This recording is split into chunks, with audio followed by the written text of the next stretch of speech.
Why is it that hard work that exhausts you, that wrings you out, that cramps your muscles and exhausts your body, why is it that hard work like this is so rewarding? I mean, shouldn't we have evolved by now to simply and completely hate hard work like that? Don't get me wrong. I know we humans don't always look forward to hard physical work. In fact, when it's in the future, we often dread it, we delay it, we avoid it. But then, when it's done, when it's completed, when you've expelled every ounce of effort in support of some cause or some goal, it feels amazing. The easy example for me, personally, is what they call the runner's high. I love distance running and trail running in particular. A long, dirty, hilly, grueling run through the woods, man, that's heaven for me.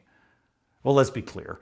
I don't love it when it's on my to-do list, and I don't exactly love it when I'm in the middle of it, sweating and panting and dizzy and thirsty. But I deeply love it the moment it's done. I feel accomplished. I feel fulfilled. I feel alive. It wasn't running that actually got me thinking about the rewarding feeling of hard work, though. What actually got me thinking about this topic is a big landscaping project I did this past summer. See, my professional career is far from a dirty job. I've made a living by speaking and writing and thinking and conversing. Most of the time, work for me just looks like building sacred moments of human connection. I didn't choose a career that got my hands very dirty or my brow very sweaty. So when I spend 3 full days dragging dozens of massive flagstones, each one weighing more than 2 human bodies combined, when I'm dragging those around a yard by hand, or I'm digging holes, or I'm moving dirt, or I'm unearthing rocks one strike of the shovel at a time, heaving 5 tons of gravel and another ton of mulch into a wheelbarrow, rolling it across the property and spreading it just so, one load at a time, all day long for days and days and days. When I end up with half blistered, half calloused hands and dirt under my fingernails and somehow in my ears, when my back aches, my hands won't close from cramping so much, when every ounce of energy has been squeezed out of me, I feel wonderful. I should feel like hell, but instead I'm floating on a cloud. Purpose, meaning, effort, persistence, resilience, commitment, discipline, dedication, exhaustion. These are not signs that we're in hell. They're signs that we're almost to something heavenly. Let us not become weary in doing good, for at the proper time we will reap a harvest if we do not give up. The Apostle Paul wrote that in Galatians chapter 6, verse 9. In this world, at this moment, staying disciplined to love can feel like an impossibly heavy load.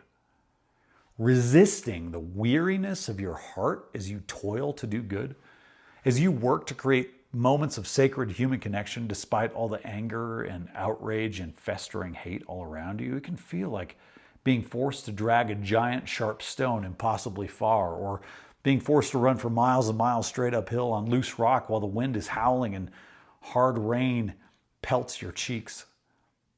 Your heart is blistered and calloused by the news around you. Your soul aches from the weight of caring and carrying your gentleness through difficult interactions. Your very being is quivering with exhaustion from receiving people's unkindnesses and getting bruised by the blunt force of their pain reflecting out onto you. And yet, God whispers, love anyway. We're called to care anyway. We're sent to connect anyway. We're pushed to be curious anyway, to believe the best in people anyway, and to try to create heaven on earth in every interaction we have anyway. Our calling is not popular. It is far cooler to join the angry throng. It is much more in vogue to hate back, to rage back, to meet the fiery masses with the swearing and searing fire of our own. But as the great theologian James Baldwin once wrote, love has never been a popular movement. And if Baldwin's empathetic message about love never being a popular movement isn't quite enough for you, consider what he said next. The world is held together, really, it is held together by the love and the passion of a very few people. Let us not become weary, my deep-spirited friends. Let us not quit the long run. Let us finish the project we were sent to finish. Let us fill this world with love. We are the ones holding this whole thing together. Here's a blessing for your week. Loving God, we fall to our knees exhausted. We sometimes feel like we can't take another step up the steep hill of loving kindness. We sometimes feel like we can't lift another heavy stone of compassion and forgiveness. We sometimes feel like we can't haul another load of grace. God, give us the strength.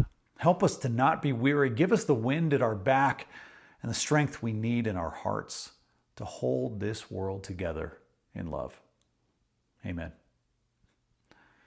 Hey, Between is about you. Take this message out into your life this week and fill the space between you and every person you encounter with your sacred light.